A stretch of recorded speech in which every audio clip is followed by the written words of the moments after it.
हा बडबडणारा भिडे पोट तिडकीने तुमच्याशी बोलतो आहे, संवाद साधायचा प्रयत्न करतो आहे. तुम्ही म्हणाल की हा बडबडतो आहे, कशासाठी बडबडतो आहे, याला एवढा कसला अनुभव आहे. आता 71 वर्ष जेव्हा मी जिवंत आहे तेव्हा जग नक्कीच बघितलेलं आहे, बरेच पावसाळे बघितलेले आहेत. माझ्या आयुष्यामध्ये आलेले काही अनुभव, माझ्या आयुष्यात असलेल्या निकट व्यक्तींच्या आयुष्यात आलेले अनुभव, त्यांची विचारसरणी, माझी विचारसरणी आणि एकंदर जगामध्ये घडणाऱ्या घडामोडी ह्याचा परिपाक म्हणून माझी ही बडबड आहे. खूप संतापलेलो आहे ज्या प्रचलित गोष्टींमुळे, पण हा संताप व्यक्त करण्यासाठी अधिकारवाणी माझ्याकडे काय आहे. साधारण ह्या संबंध कालावधीमध्ये 30-35 देशांना आत्तापर्यंत मी भेट दिलेल्या आहेत.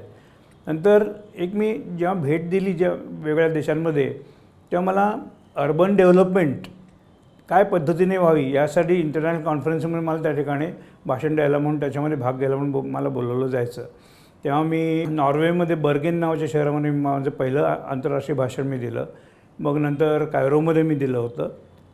शिकागोमध्ये नंतर इकडे भारतामध्ये खूप पाऊस पडल्यामुळे कॉन्फरन्सच्या दुसऱ्या दिवशी मी तिकडे शिकागोमध्ये पोहोचलो, त्यामुळे ते माझं भाषण होऊ शकलं नाही. पण मी हाँगकाँगमध्ये मी भाषण दिलेलं होतं, बेजिंगमध्ये दिलं होतं, उलानबातर मंगोलियाची राजधानी तिकडे मी काही भाषणं दिली होती. असं मी काही थोडंसे आंतरराष्ट्रीय देखील बडबड मी पूर्वीच्या काळी मी केलेली आहे. अर्बन डेव्हलपमेंट, नागरी भागामध्ये जे आपल्याला प्रगती करायची असते त्या बाबतीमध्ये धोरणं कशी असावीत ह्यासाठी म्हणून ह्या आंतरराष्ट्रीय परिसंवाद वगैरे होत होते. जेव्हा मी पहिल्यांदा जेव्हा भाषण केलं तेव्हा मला फक्त 5 किंवा 6 मिनटामध्ये तुम्ही तुमचं बोलणं आटपा म्हणजे कटवायचा थोडक्यात सांगण्याचा प्रयत्न केला होता.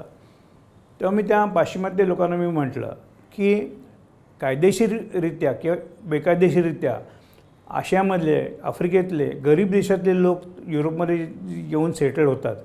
तुम्हा लोकांचे तरुण मंडळीचे जॉब हे लोक हिसकावून घेतात. त्यामुळे तुमच्या इकडे तर सामाजिक प्रश्न निर्माण होतातच, पण गुन्हेगारीचे देखील प्रकार बरेचसे वाढत चाललेले आहेत. आणि त्यासाठी तुम्हाला हे लोकांचं तुमच्या देशामध्ये येऊन बसणं तुम्हाला पसंत नसतं. बरं, तुमची गुंतवणूक तुम्ही तुमची शहरं विकसित करण्यासाठी तुम्ही ते पैसे गुंतवता, पण त्यांना मी समजावून सांगितलं की हे पैसे तुमच्याच देशांमध्ये राहतात. पैशांचं जे उलाढाल होणं हा जो प्रकार असतो, टर्नओव्हर होणं हा प्रकार असतो, तो अजिबात होत नसतो.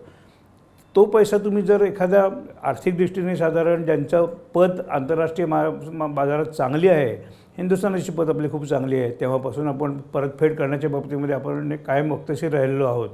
तर अशा काही देशांना जर तुम्ही निवडलं आणि त्या ठिकाणी तुमची जर गुंतवणूक केली तर त्या देशांमधली आर्थिक स्थिती सुधारायला मदत होईल. तिकडच्या तरुण पिढीला तुमच्या देशांबद्दल वाटणारं आकर्षण त्यामुळे नष्ट होईल आणि त्यामुळे आपोआप इलिगल इमिग्रेशन, बेकायदेशीररित्या तुमच्या देशामध्ये येऊन वसण्याचं प्रकार तरुणांचं किंवा इतर कुठच्याही कुटुंबांचं प्रमाण कमी होईल. मला 5 मिनटं दिली असताना मी जवळजवळ 25 ते 30 मिनटं त्या ठिकाणी बोललो. आणि मी खरा बोलणारा नाही आणि व्यासपीठावर जाऊन बोलताना माझे पाय कापायचे, मानेला घाम यायचा, पोटात गोळा यायचा वगैरे असे सगळे प्रकार माझे होते. पण चक्क नंतर माझ्या लक्षात आलं की लोक उभे राहिलेत आणि टाळ्यांचा कडकडाट केला आहे. आणि तेव्हा मला आठवतं बर्गेनमध्ये 4 का 5 चित्रवाहिनी त्या ठिकाणी माझ्या मुलाखती घेतलेल्या होत्या. तर माझा पहिला जो प्रवेश झालेला आहे तो आंतरराष्ट्रीय स्तरावर भाषण द्यायचा, असा टाळ्यांच्या गजरात मी करून घेतलेला होता. त्याच्यानंतर मी कधी मागे बघितलं नाही. त्यांना ते पटलं, कारण खरंच ते म्हणाले, त्यांचे नंतरची जी मॅनेजिंग कमिटीचे काही लोक त्यांनी मला मुद्दाम बाजूला बोलवून घेतलं आणि त्यांनी मला म्हटलं की भिडे, हा कन्सेप्ट तुमचा जो आहे तो अतिशय चांगला आहे. खरंच म्हणजे आम्ही हा आत्तापर्यंत विचार केला नव्हता. म्हटलं तुम्ही फक्त पैसे विकसनशील किंवा गरीब देशातून फक्त तुमच्या देशामध्ये कसे दिले हाच फक्त आत्तापर्यंत विचार केलेला होता. त्यामुळे थट्टेमध्ये म्हणतात ना, जर इंग्लंडच्या म्युझियममध्ये, ब्रिटिश म्युझियममधल्या जर वस्तू त्या ओरिजिनल देशांना परत द्यायला जर सुरुवात केली तर ब्रिटिश म्युझियम रिकामं पडेल. हे खोटं नाही आहे. आपल्या ह्या गरीब देशातल्या आणि आता विकसनशील देशातल्या बऱ्याचशा गोष्टी ज्यांनी आपल्या राज्य केले आहेत अशा लोकांनी आपल्याकडून उचलून नेलेल्या आहेत. गोडीने उचलून नेलेल्या आहेत, जबरदस्ती उचलून नेलेल्या आहेत, पळवून नेलेल्या आहेत, चोरून नेलेल्या आहेत. हे ऐतिहासिक सत्य आपल्या सगळ्या लोकांना माहिती आहे. आता आपली शिवाजी महाराजांची तलवार, त्यांची वाघनखं, याच्यामध्ये आपण वावड्या ज्या उठतात त्या आपण नेहमी वर्तमानपत्रात वाचत असतो. आता वाघनखं खरी आहेत की नाही त्याच्यावरून देखील त्याच्या एक राजकीय पक्ष एकमेकांवर शेंतोडे उडवत असतात, शिव्या घालत असतात, गरळ ओकत असतात. पण त्याचबरोबर एक लक्षात घ्या, ऐतिहासिक गोष्टींचं महत्त्व जे असतं ते त्या काळापुरतं असलं देखील आपला एक दैदिप्यमान इतिहास त्यामुळे आपल्यासमोर जागृत होत असतो. तर इतिहासातून पुन्हा आता आपण अर्वाचीन ह्याच्यामध्ये येताना माझ्यातली आणखीन एक गोष्ट तुम्हाला सांगायची राहूनच गेली होती. BBC वर मी एक डॉक्युमेंटरी बघितली होती. जेव्हा 1991मध्ये सोव्हिएत युनियनचं विघटन झालं तेव्हा बरेचसे देश त्याच्यातून जवळजवळ 16-17 देश स्वतंत्र देश उदयाला आले. तेव्हा आर्थिक स्थिती पूर्णतः गडगडली होती. तेव्हा सोव्हिएत युनियनचे जे मांडलिक देश जे होते त्याच्यामध्ये मंगोलिया हा देशात देखील त्याच्यामध्ये अंतर्भाव होता.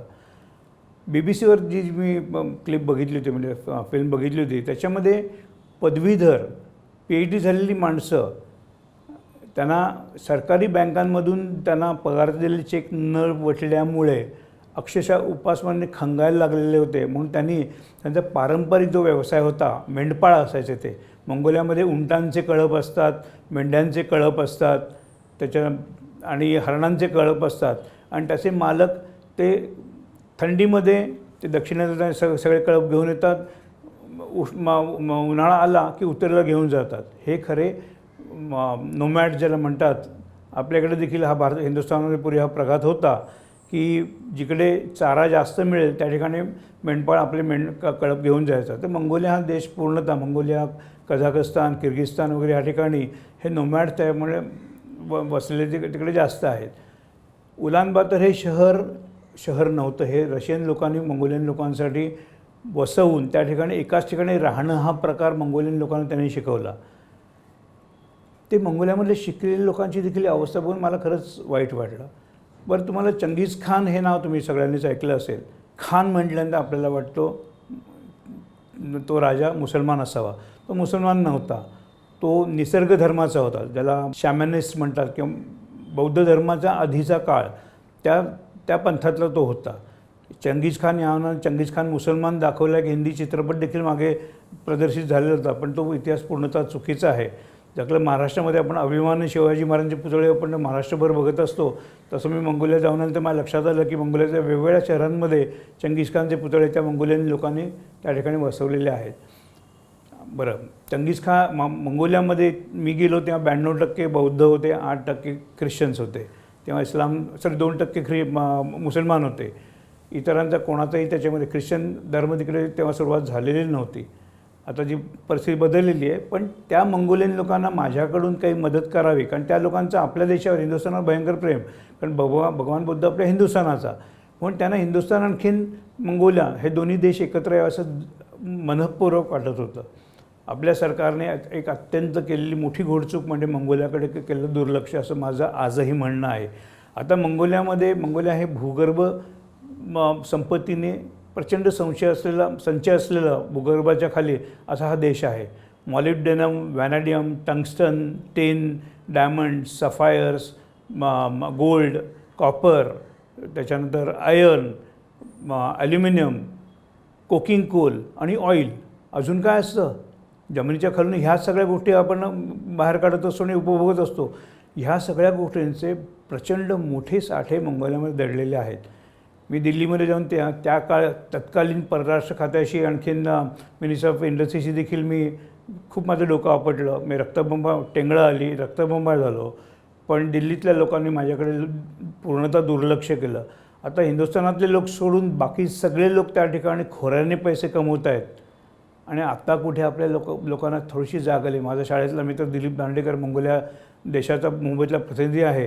त्यांनी मात्र सातत्याने मंगोलियासाठी खूप चांगलं काम केलं आहे. मला खरं मंगोलियाचं ऑनरी कॉन्सुल बनायचं होतं, ते माझ्या नशिबात नव्हतं, पण माझा एक अत्यंत चांगला मित्र त्या ठिकाणी ऑनरी कॉन्सुल म्हणून खूप भरीव काम करतो आहे, याचा मला अभिमान आहे. तर तेव्हा मी मंगोलियाला मदत व्हावी म्हणून Indo Mongolian chamber of commerce आणि इंडो मंगोलियन फ्रेंडशिप सोसायटी अशा 2 संस्था मी स्थापन केल्या. एक आगळं वेगळं ह्या संस्थांचं महत्त्वाची गोष्ट म्हणजे मंगोलियाचे तत्कालीन राष्ट्रपती पुन्सान मागीन ओचिरबात यांच्या हस्ते ह्या मंगोलियाच्या दोन्ही Indo Mongolian friendship society, Indo Mongolian chamber of commerce and industry या दोन्ही संस्थांचं उद्घाटन इकडे यशवंतराव चव्हाण प्रतिष्ठानात झालेलं होतं. तेव्हा मला ऑनरी कॉन्सुल बनायचं होतं. दिलीप दांडेकर पिक्चरमॅन नव्हता किंवा आनंद जैन पण पिक्चरमॅन नव्हता. पण ज्या मंगोलियाच्या राष्ट्रपतींनी माझं उमेदवार म्हणून मला मान्यता दिली होती आणि मी ऑनरी कॉन्सुल होणार अशी परिस्थिती असताना तिकडे मंगोलियामध्ये निवडणुका झाल्या आणि ज्यांनी मला त्या ठिकाणी मानद प्रतिनिधी म्हणून मान्य केलं होतं ते निवडणुकीत हरले आणि तोंडाला ग्लास माझा निघून गेला.